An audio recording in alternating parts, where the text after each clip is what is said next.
What's going on, fellas? I've got a 2006 F250 here.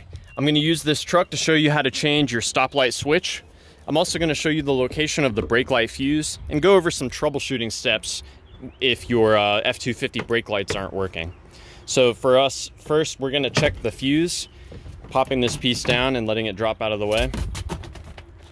Now we've got to get behind the fuse box cover here, which we do by hooking in on this back piece and pulling it to us. Now the fuse that provides power to the brake light switch is going to be fuse number 18, which is this 15 amp fuse right here.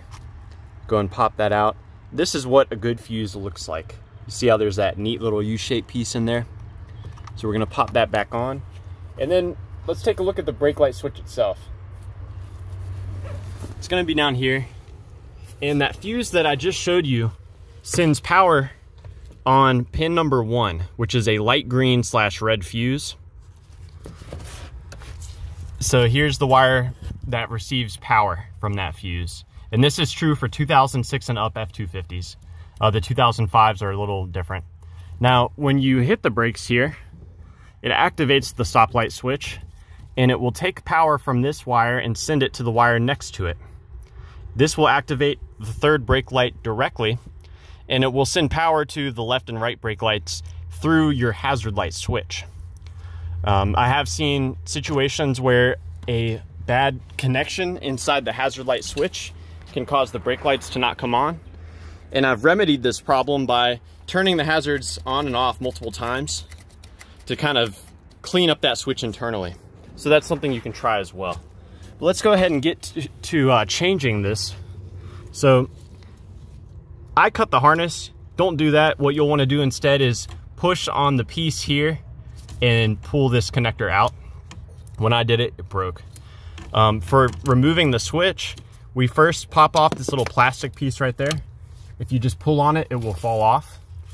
And set it aside, do not lose it. You'll want to reinstall it later. Now that's going to expose this little green wire here. And what you can do with that wire is you can just pop it out. I'll show you that again. I'm just using my thumb and I'm pushing up on the green wire. The green clip, I should call it. Sometimes people use pliers to remove it. So set that aside as well. Now, with the clip aside, the entire rod here that goes to the brake booster can move to the left. So we can wiggle this to the left a little bit. And it doesn't have to come all the way off. You can just move it mostly off, and then the switch can come down. If it does come off all the way, it's not a big deal. Just don't lose this little dowel. If this falls off, you'll want to put it back into the push rod. When you install the new part, you'll want to go ahead and stage it by just partially pushing the rod onto the lever. And then this piece, if you look at it, one side of this is slotted. So that helps you reinstall it. You can slide the slotted part up and then push that over. At this point, you can reconnect the electrical harness and you can put the pin back in here. It just slides down from the top.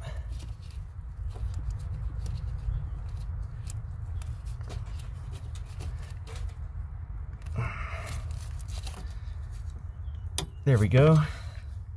And then do not forget to reinstall this piece here.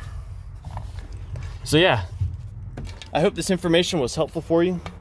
Please be sure to let me know if you have any questions, or more importantly, if you have any advice for troubleshooting the brake lights on your F250. Thanks for watching.